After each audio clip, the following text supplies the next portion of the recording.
This is the Wait For It podcast. Hey everyone, welcome back to the Wait For It podcast. I'm your co-host, Phil Barrera, aka Phil the Filipino. And I'm your co-host, Mr. Eric Almighty. And for this edition of International Feature, we are following suit on Patreon month, where patrons of the show are recommending movies for us to watch.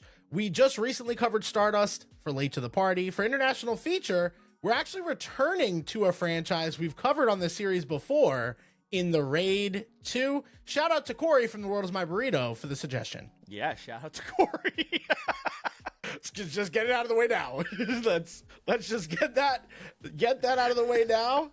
He definitely knew exactly the type of film that we like, and specifically Phil. Yeah, well, I guess I'll give the disclaimer in a little bit. As far as, if you don't know, maybe you're new here, maybe it's the first time you've ever listened to an episode of the Wait For It podcast, because maybe you're the biggest Raid fan ever, and I'm sorry for what might transpire here. I don't know. Who knows what's going to happen? But Patreon month is always a lot of fun. This is our first one of the year. We're going to revisit this, of course, later on in the fall. Stardust was a crazy ride, and the Raid 2 was also a crazy, crazy ride. So as I think this is the first time we've broken up a franchise in International Feature. Usually we just cover, like, all of them, maybe not necessarily for International Feature, but I know we've done it for Late to the Party. Like, we watched all the Indiana Jones movies. Probably going to do it again later this year for another franchise. Top Gun, right? We did that with Top Gun as well, which Top Gun 3 just announced here earlier today, recording on April 16th. We will be seated for that, so cannot wait. But yeah,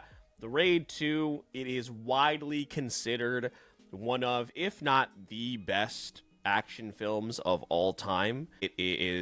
It sits there like on a Rushmore with a bunch of other films, you know, obviously heavily influenced the John Wick series and pretty much everything after it came out going forward when it comes to this particular genre. So let's get into it here. The Raid 2, directed by Gareth Edwards, of course, the director of the first Raid film, and his other notable film is probably, Havoc, of course, has Tom Hardy in it, but his other most popular film is probably Apostle? Footsteps, maybe. So that is who we are discussing here today. The letterbox synopsis: it's not over yet. After fighting his way through an apartment building populated by an army of dangerous criminals and escaping with his life, SWAT team member Rama goes undercover, joining a powerful Indonesian crime syndicate to protect his family and uncover corrupt members of his own force. So we pick up essentially, I think, Eric, not too far after the first Raid. We see, of course, returning characters, and then Rama is who we are following here again. So Eric, I'll ask you first.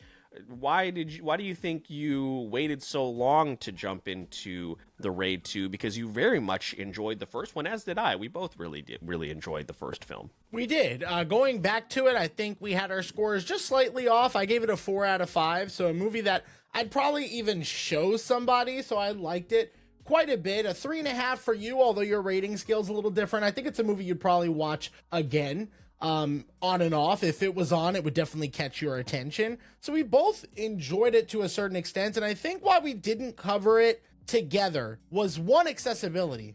The Raid 2 at that time was not as accessible. Remember, we're also the same people who tried to watch 28 Days Later, and literally when we did our episode after watching a copy of it, we'll say, it then became accessible fucking everywhere after years of being hard to watch. So the Raid 2 was in that like weird bubble, but the other part of it was that the sequel is so highly sought after and like thought highly of by people, but it is talked about in like almost a different light. And I think now that we've seen it, Phil, I don't know if you feel this way, there are similarities, but it's a much different movie in both tone and in length. Like, it's not just a straightforward, like, this is what's going on, this is the setting, go. There's like some lore here, some backstory, stuff like that that's going on, some world building that they are trying to accomplish, in addition to the extended runtime, which is an additional hour,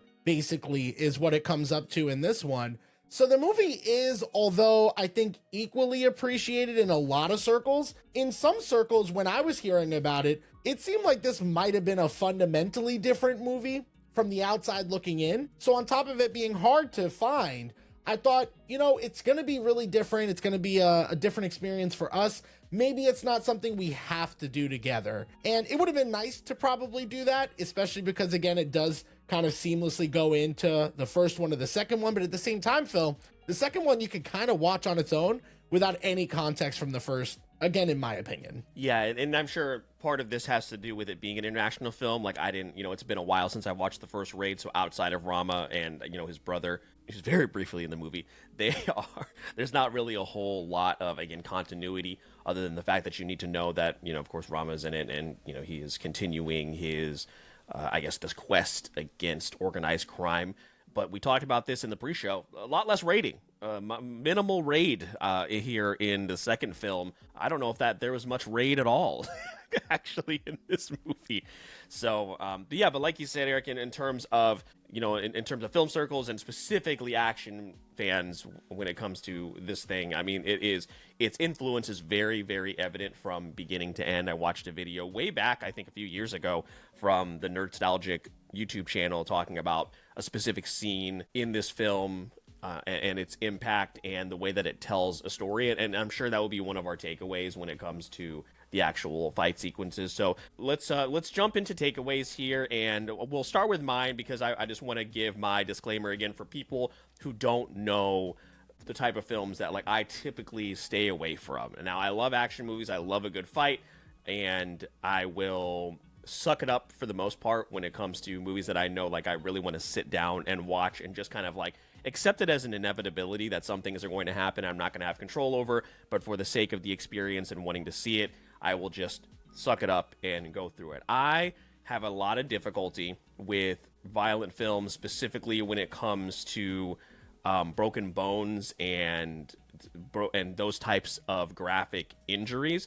When it comes to things such as gunshot wounds and stabbing and cutting and there's a lot of that in here, a lot of gunshot wounds, a lot of stabbing and cutting, I'm totally fine with. It's just and I don't know if maybe this goes back to because I broke my ankle when I was a kid, and that has just always haunted me. Eric knows about my ankle injuries as well.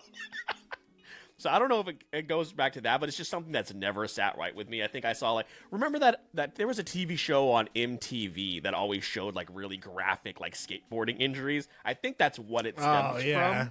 Yeah, I don't know why the hell that was just on public television, just for anybody to see. I think it stems from that, and it just makes me very uncomfortable, and I don't like it. So that made, of course, for those of you that are familiar with the Raid 2, very, very difficult for me very early on, and I found myself, unfortunately, having to skip around some of these fight scenes because, again, not knowing when or where that was going to happen, and they're not pulling any punches in this movie, and nor should they. He has a very, very specific style when it comes to this. I think in the video that I watched, Gareth Edwards always wanted there to be 3 or 4 different parts of the fight scene that really kind of not emphasize, that really are emphasized within each fight scene. And you know what? Some of those things are very, very effective. So it is not going to be for people when it comes to the extreme violence. I would love to hear what you think. Eric, do you think at any points of this it went a little bit too far? I'm not going to sit here and say that it did that because, again, I'm not necessarily the primary demographic for this type of violence. But I'd like to know what your thought process is. This movie came in 2014, so 12 years ago. Obviously, The Raid is very violent, but this one definitely kicks it up a notch. So I guess what I'll say to other people that maybe are that a little bit squeamish, this one's gonna be a little rough to get through. Yeah, this one is pretty violent. I think I'll kind of try to answer that question while also segueing to my first point, which you actually had already alluded to before we started takeaways, which was the fact that this movie is so not inspirational, but is so relevant in pop culture to so many other properties. I mean, there are so many things that are referenced. I mentioned this in the pre-show, so I'll mention it here. John Wick, the 3rd chapter, has a direct reference to the Raid 2 with some of the actors involved in this film. There is obviously other films, that are very similar to this, but, stuff from Chainsaw Man and Jujutsu Kaisen has influences. In the gaming world, Sifu very clearly is influenced by something like The Raid and other films in this genre. So there's a lot of, for my takeaway, there's a lot of pop culture relevancy from this movie. So I'm really glad that we did end up watching it, because I think The Raid 2 gets the credit instead of The Raid 1 in that area. I don't think a lot of people bring up the first one when it comes to that relevancy, but that relevancy is specifically the violence, I think, and some of the fight choreography, but the violence is pretty intense.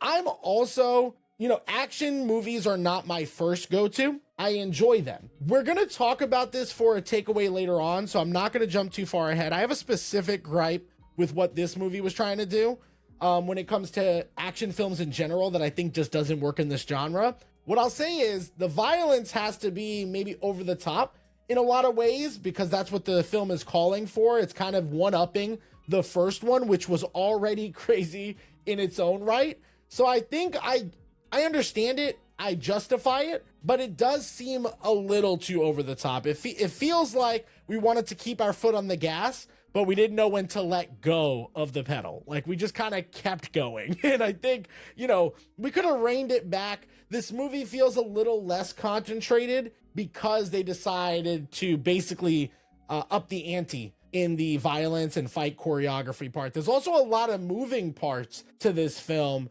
So, again, so many things to talk about, and trying to find little pockets of conversation to hold them in is going to be tough. So I'll leave it at that and just say this movie was juggling quite a lot.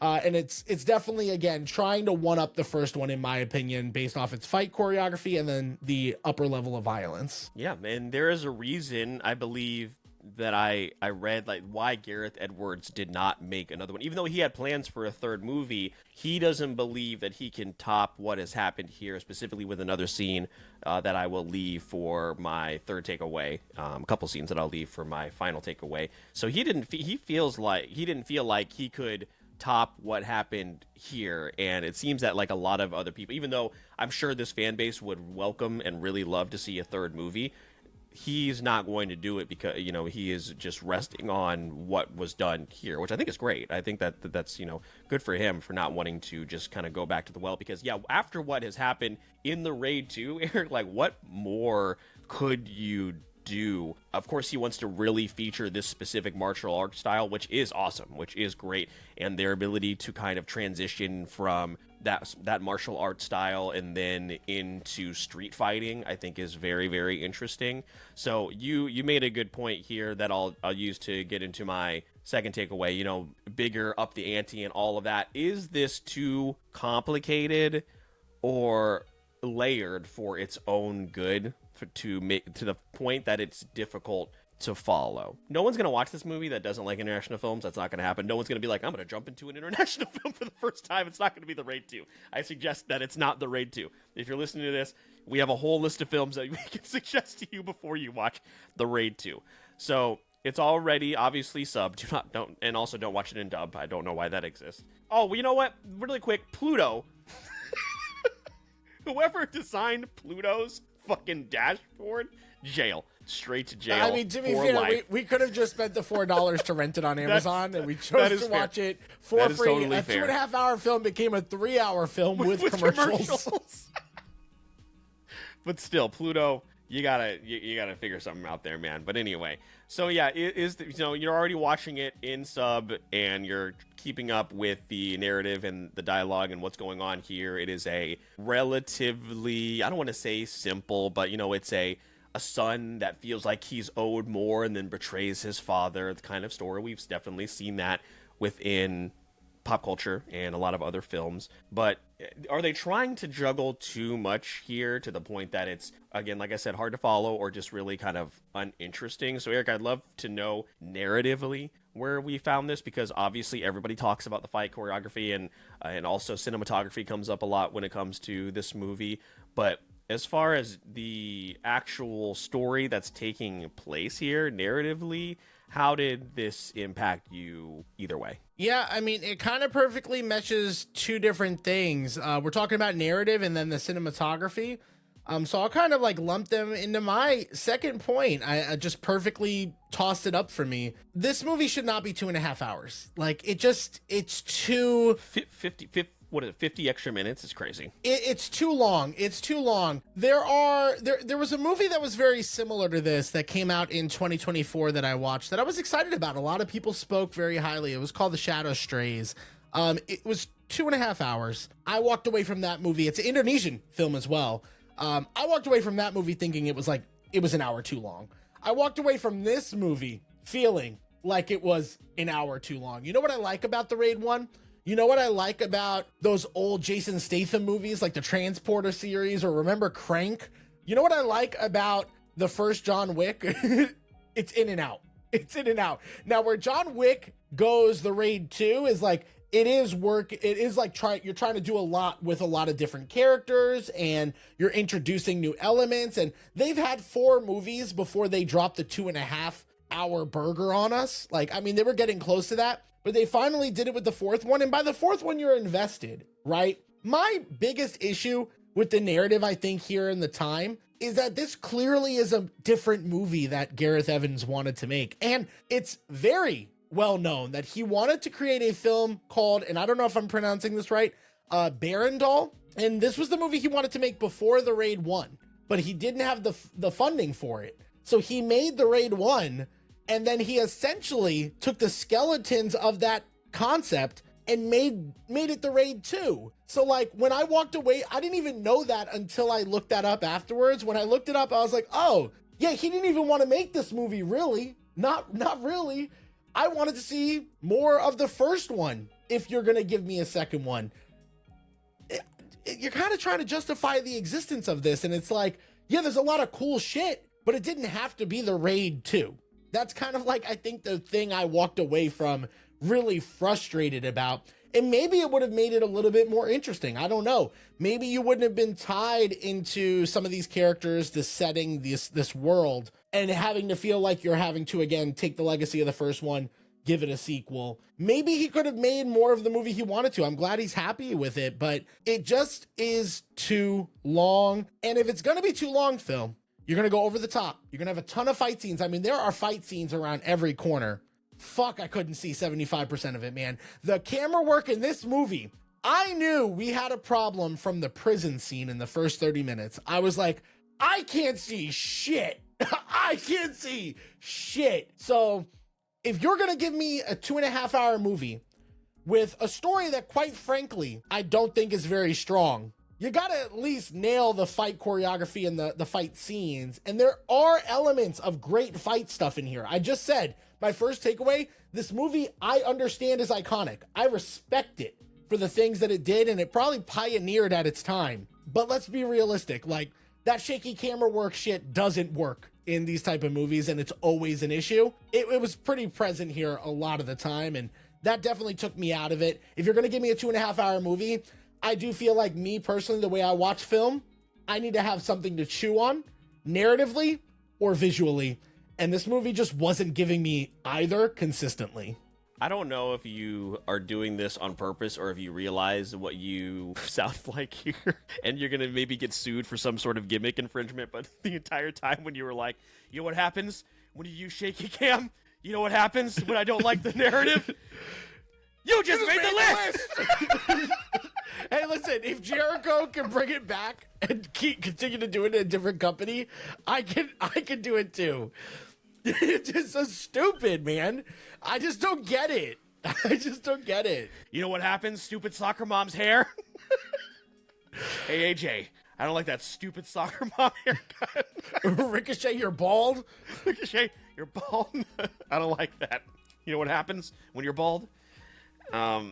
Yeah, I did not know that he wanted to essentially make a different film. Yeah, that's really, really interesting because, yeah, I mean, I know the bones, obviously, of the Raid here. Bones, get it? The bones of the Raid are in this, but outside of, like, again, the characters that we already knew, and I guess him still pursuing the this crime syndicate and this crime family, and a lot, obviously his family is back, but like does Gareth Edwards know you can work with the same actors over and over again? A lot of people, Scorsese's been doing that for 50 years, so it's possible you can. Another movie. He brought back the one guy that played the hitman.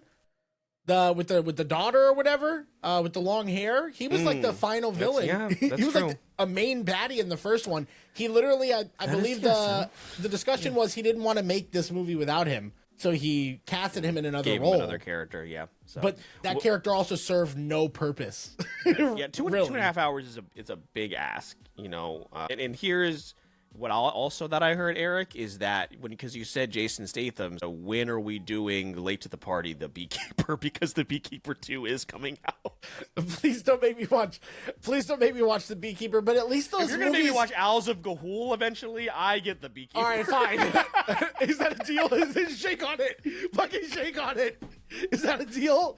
Do I have your word? As a man, do I have your word? We got to check what the even is, because did I pay you back for Real Steel? What did we? Oh yeah, we watched the fucking the Jack Frost movie. Oh, Rise of the Guardians. Yeah, so. Put some respect on it. Yeah, I get it.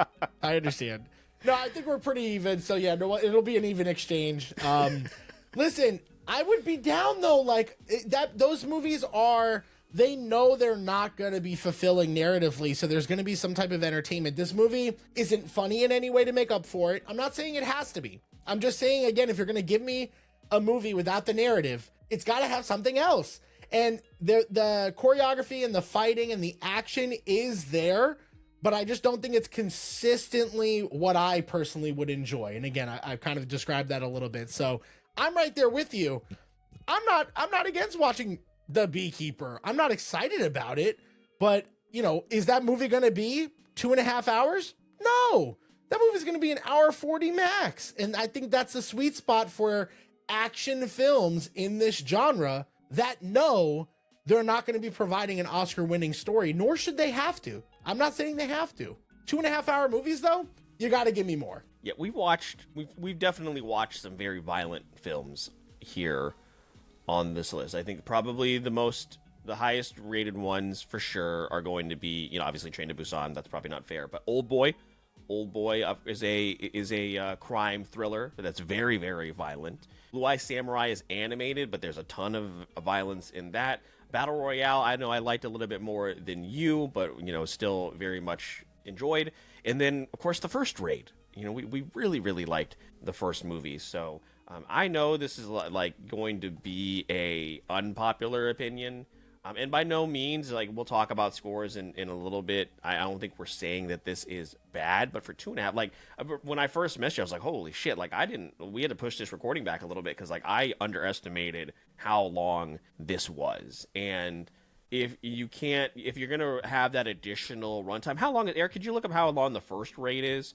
If you're going to add in, like, the additional time, and that it can't just all be incredible fight choreography. Like, how long is the first one? The first one is an hour 41.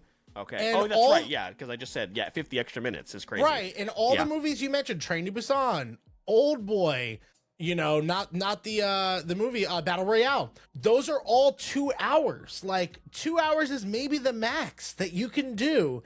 And an argument can be made, all three of those movies narratively were justifying a 2 hour runtime. So it's like proving the point that some of the movies that, Train to Busan and Old Boy are both in my top 10 for this series. Train to Busan another half hour, actually, if you really want. I want more. Give me a whole nother one. Train to Busan 2. I'm good. We're not getting. It's not Train to Busan 2, but we are getting Company. So. Is it Company? What was it called? It's true.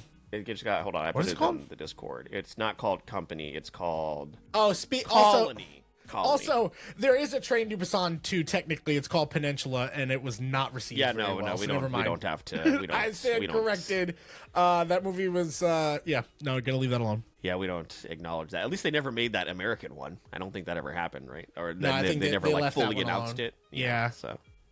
So an extra 50 minutes compared to the first movie, it's a lot to commit to. And again, I don't think anyone's going to be watching this that isn't already invested in what they saw from the first movie. So last takeaway for me, I already alluded to it a moment ago. Of course, just want to talk about why people think this is some of the best action that's ever been put to screen. There are some really, really cool set pieces in this. Of course, people love the prison riot scene. That's when I was like, uh-oh. That's when I was really, really worried. But of course, the ones that come up the most, I believe, are the kitchen fight, and then the one with Hammer Girl and Batman. I think that's what they are referred to. And I watched those from beginning to end. The kitchen fight scene I've actually seen on that Nostalgic channel a while back, so I watched it just kind of from beginning to end, because it was like after we had already watched the first raid. And yeah, I totally understand that. It is a very long fight, the one in the kitchen, and then also, but then the one in the hallway with Batman and Hammer Girl, obviously much more condensed, but still really, really solid. Definitely understand in the terms of this particular community in this type of film why this is so iconic and why people hold it in such high regard. You mentioned Sifu. That's such a perfect example. Like I hadn't even thought of that, even though I'm sure we brought it up when we watched the first Raid movie.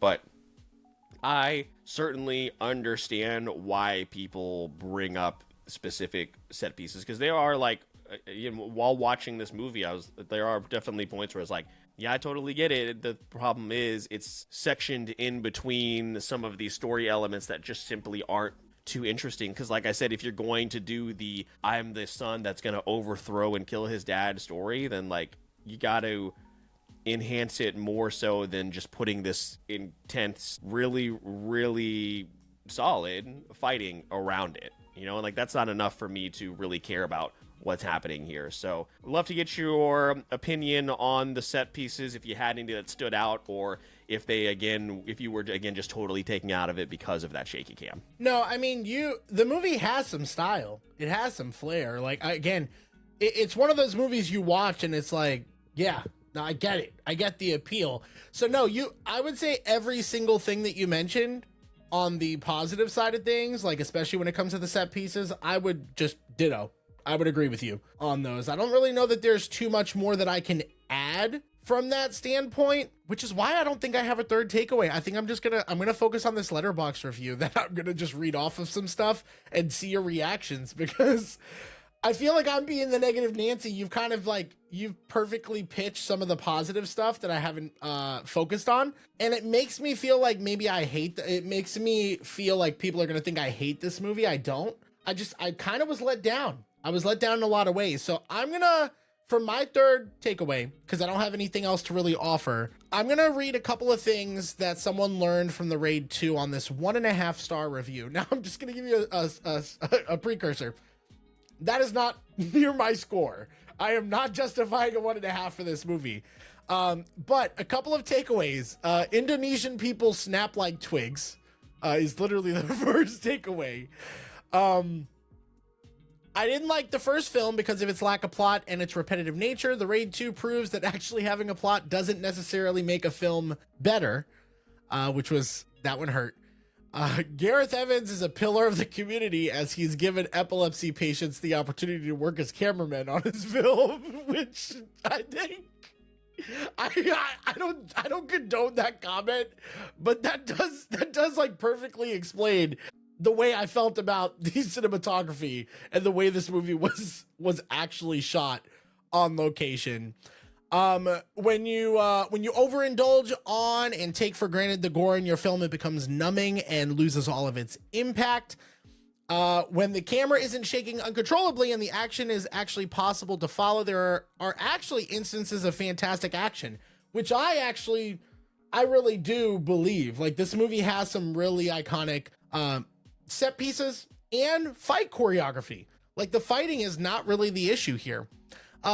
Lingering just a little bit too long on a shot does not make your film more intelligent. I definitely felt like there were some scenes that didn't know when to stop, when to press pause, when to move on.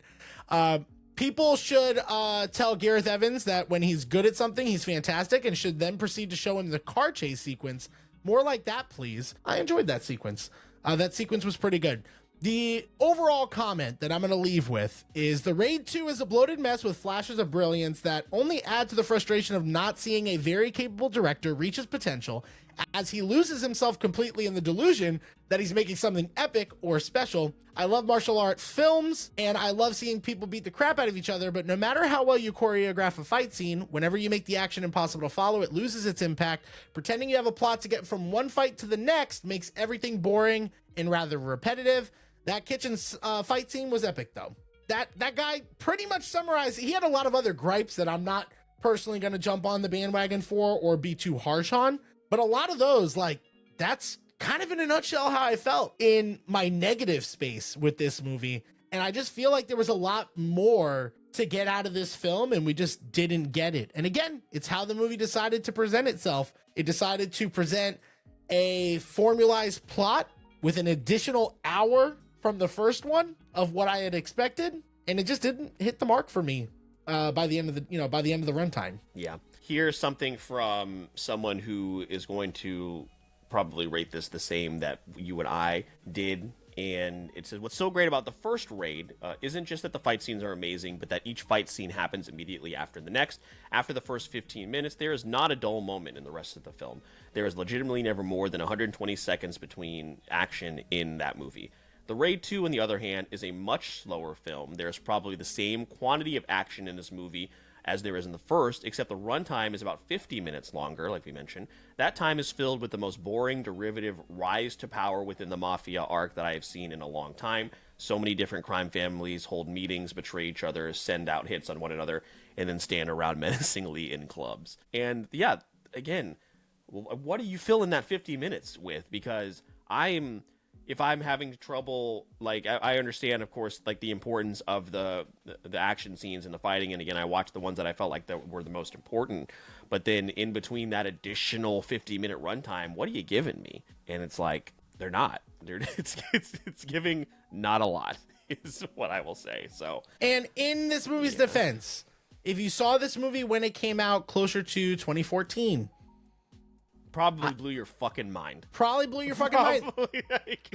I think there's also something to say about what we do on this podcast with these two particular series. I mean, sometimes we watch a new international feature. That's the good thing about this series. But a lot of times, like Late to the Party, we're going backwards and catching up on stuff we might have missed, whether recent or far back. And I think the Raid 2, if you watched it when it first came out, this thing made up a lot of ground for you. That because you hadn't seen stuff before, it was, before its time, ahead of its time, whatever. For us, I mean, this movie, Phil, is over a decade ago, and it feels like it. It definitely feels like it's, well past where we are now in this particular genre and the type of stuff we can expect from this genre. So that's maybe too harsh, but we'll see what our ratings are, and I know we'll be in the minority compared to a lot of these scores that are out there. No, we definitely are. So let's get into that here, our scores, and then where it ranks amongst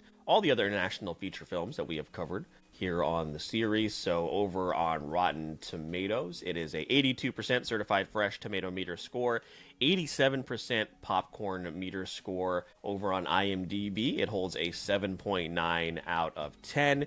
And then on Letterboxd, it has a very, very strong 4 out of 5 over there.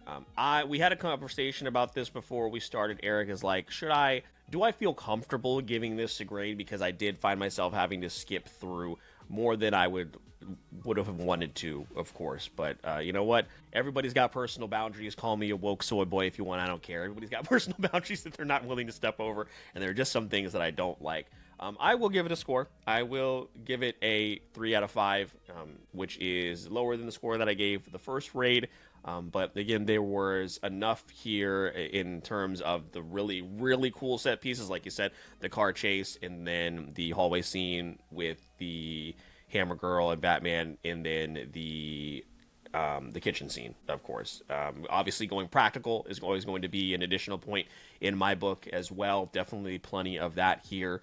But it certainly fell short of the mark in terms of people saying that this is one of the greatest action movies of all time and one of the most important. I didn't see that here. So 3 out of 5 for me. What about you, Eric? Man. I'm going to change my score. I'm going to change my score and my rating. I think I should have to based on how you talked about it. I just don't feel good. I just don't feel good about giving this movie a positive rating. I really am sorry, Corey. I'm not going to do it.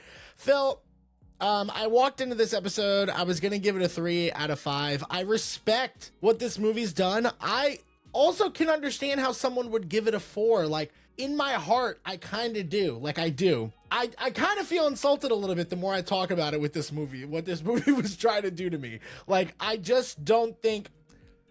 This is the way I will recap it. While I appreciate what it's done, its pop culture relevancy, I think this movie, you could send 4 to 5 clips of the fight and pretty much get what you need from the film. Like, those are probably the things that you like the most. The car sequence, the kitchen scene, the fight in the hallway. This movie is YouTube clips. Like, that's what this movie is. And I don't know that I can give a movie like that a 3. I just don't think I can. So like my real grading scale, I do think objectively this movie can be a 3. I'm going to be a little subjective and I'm going to give it a 2.5 out of 5. I don't really ever want to watch this movie. And if I'm being honest, I do think you should form your opinion. So it's not going to quite get a 2, but I'm not going to be actively telling you to do that. Like, I'm going to let you know, like, hey, you could check it out, but I wouldn't. And that's kind of how I'm walking away from this episode feeling. I don't feel great about that. I really don't feel great about doing that. But I do feel like the 3 out of 5 rating for me started to feel less authentic the longer we had this conversation. But I'm not going to go lower than a 2.5 because I do respect a lot of what this movie did. And there was elements of greatness in this movie that made me think back to the first one, which again, I'd like to remind you, I gave a 4 out of 5. So it's not that this franchise, this type of film, or this action doesn't work for me because I love the first one. Yeah, that's a really good point about taking like 4 or 5 scenes that people, if you were to ask, like if I asked one of these people that gave the Raid 2 anywhere between a 4 and a 5, and you ask them, give me, what are your 3 to 5 favorite scenes in this movie? None of them are going to be like, well, I really loved when Rama first meets the dad. When he gets out of prison. I love when the mobster's son attacks those hookers. Yeah, I love that in the karaoke room or whatever they were in. Yeah, really loved how intense that scene was and the performances that were in there. Like, none of that's not going to happen. Whereas with some of these other movies that we have discussed, and admittedly, I would have to go back and like revisit some of them, but I know that there are pieces in Train to Busan that emotionally hit you outside of zombies. And there are definitely those scenes in Old Boy. You know what I'm saying? There's a lot of violence in Bruges, and that's not what we necessarily talk about when it comes to that movie. We talk about those performances. I'm not going to remember any specific performance outside of the actual physical nature of this, which is great. Obviously, the martial arts in this is outstanding. But in terms of like when we're talking actual narrative impact, that was lost here. And again, if you're going to give us another hour of movie, you better bring the narrative as well, unless it's going to be 2.5 hours of the first Raid, which would be insane. And I'm already thinking about like the conversations I have to have with people in these film circles, because it's going to be like, I don't need narrative from a Raid movie. I watched the first Raid movie. I loved it. Yeah. I liked it a lot. It didn't have a lot of narrative. It did exactly what it needed to do. You wanted to have cool fucking fights and action. Go up and raid a bunch of fucking floors. Cool. Setting done. Setting solved. It doesn't have to be John Wick, which was a simple story, by the way. It doesn't have to be former, hitman, assassin, gets his dog killed, lost his wife, now out for revenge. You don't need any of that for this franchise, but you presented that to us, and I think people are going to forget that. Like, I think it's so fond in people's memories that they do forget this movie forces this narrative down your throat. There are long periods of time where they just don't know to move on from the dialogue, from the scenes. There's one particular scene where the guy, the son, he's kind of like doing these backdoor dealings with this other guy, the guy with the cane. And he spends like 20 minutes slitting these people's throats that I don't care about. Like that whole scene didn't work for me. It was like, all right, I get it. I get what you're doing. Move on. That happened a lot of times. And then we got action scenes that, again, were inconsistent in just getting to enjoy them, in my opinion. Again, if you like the shaky cam thing because it's authentic, cool for you. But no, this movie doesn't get a pass when I've seen other movies do it better, specifically the first one. Yeah, and then like you said, because we're 12 years removed from this movie, I think it's probably, I feel like hopefully it would be okay, like if we were to have a conversation with, people that really, really love this, for us to be like, well, I really enjoyed John Wick more, or I liked Atomic Blonde more, or the fight sequences in The Kingsman. Like, there's a ton of shit like it that's happening in terms of the first Kingsman movie. We talked about that last week. Like there are obviously bits and pieces of film, bits and pieces of parts of like the Raid 2 that were heavily influenced in those movies. Wanted, like the Wanted movie, Kingsman, John Wick, Atomic Blonde, those types of movies, and I enjoyed those more than this. So, I think it's okay, hopefully, in 12 years for there to be progress and for us to have seen something that we enjoyed more than this. Hopefully, we'll go that way. Probably not. I mean, it's definitely going to be more like this for me, but this might be my shining of the international feature series. Like, it's low. It's low. Yeah. Hardcore Henry. Remember that movie a few years ago? Yeah. So, I didn't need 50 extra minutes of exposition from the Raid franchise. It's not why I wanted it. So. And you guys don't want 50 extra minutes of us shitting on the Raid 2, so I'm just going to tell you where the Raid 2 lands for me out of the 42 films we have listed on Letterboxd for the international feature series. This movie lands down in my bottom 5 at 39. It's right behind Bahubali at 38 and right above Hero at 40. So it is not in good company. Maybe Eric doesn't like martial arts films. I might. People love. I might not. Again, I'm just gonna put this up there. The Raid is top 15 Hero also for me. has a 4 average. The Raid is top 15 for me. The Raid and the Raid 2 are going to be closer together for you, which to me is crazy. Yeah. So I'm gonna rest on my laurels. The Raid is top 15. I gave it a 4. Just let you know. Take into account the movies I have in my bottom 10. Sure.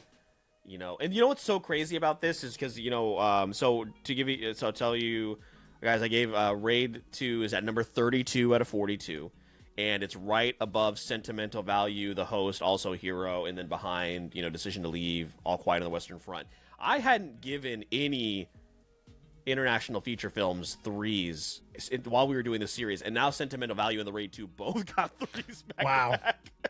And after having no 3s. So like we're pretty much pretty hot or cold on all of these movies that we've seen. It's a pretty clear like line in the sand, but this one, yeah, but again, some of the movies that I have below it, obviously I have ranked a lot lower. It's funny that we have Bahubali, we both have it at 38. So really, I think it's just one of those situations. Like, I don't think you can ever watch RRR and then go backwards and be like, oh, Bahubali was really like, yeah, no, really it's good. Probably like, unfair for Bahubali. It is unfair, and I acknowledge that. Would have been like, we probably could have watched Bahubali, like, man, that was crazy, and then like, holy shit, like, watched RRR and been like, whoa, they did something similar to that in Bahubali, and now we're just like, we just fucked it all up. Yeah, fair. It's like anytime I watch a romance movie and you're like, it's not your name, Eric. It's like, okay. No, specifically Eric, especially with anything animated, it's impossible. Yeah, apparently. I think I'm pretty objective, but it's fine. You're definitely not objective. What's above your monitors right now? If you look up, what's up there? Blank. Just paint.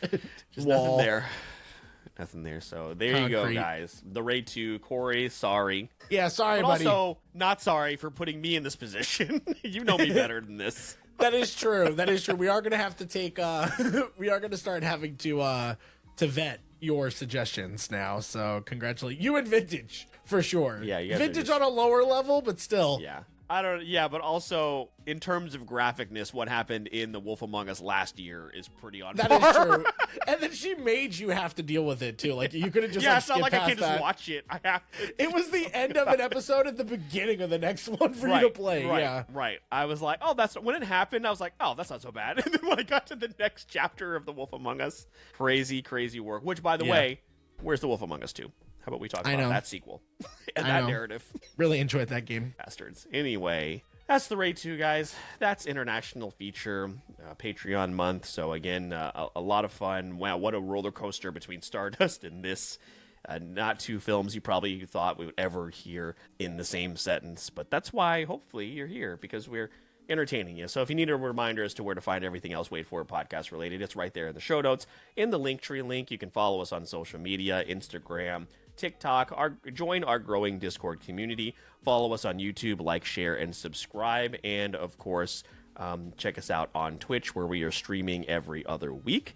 Make sure to follow Eric and I on our personal pages as we continue our streaming and voice acting journeys. We appreciate you guys for following us along over there. And if you are listening on your favorite podcast platform, maybe make sure to give us 5 stars. It is one of the best ways you can help support the show.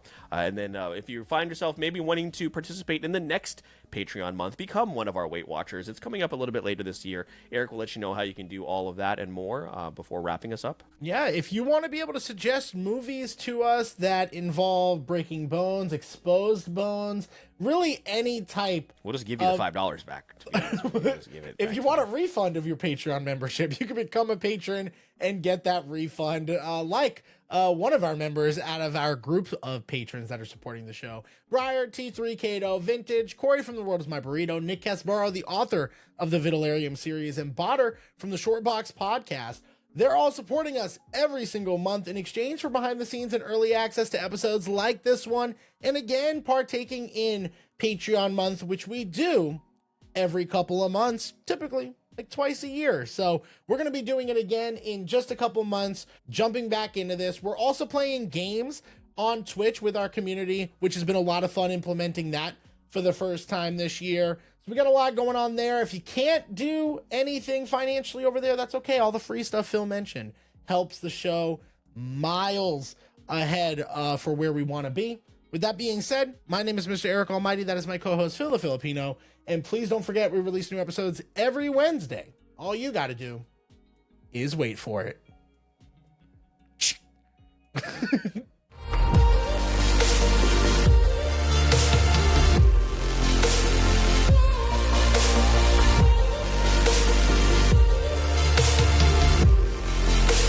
This is the Wait For It podcast.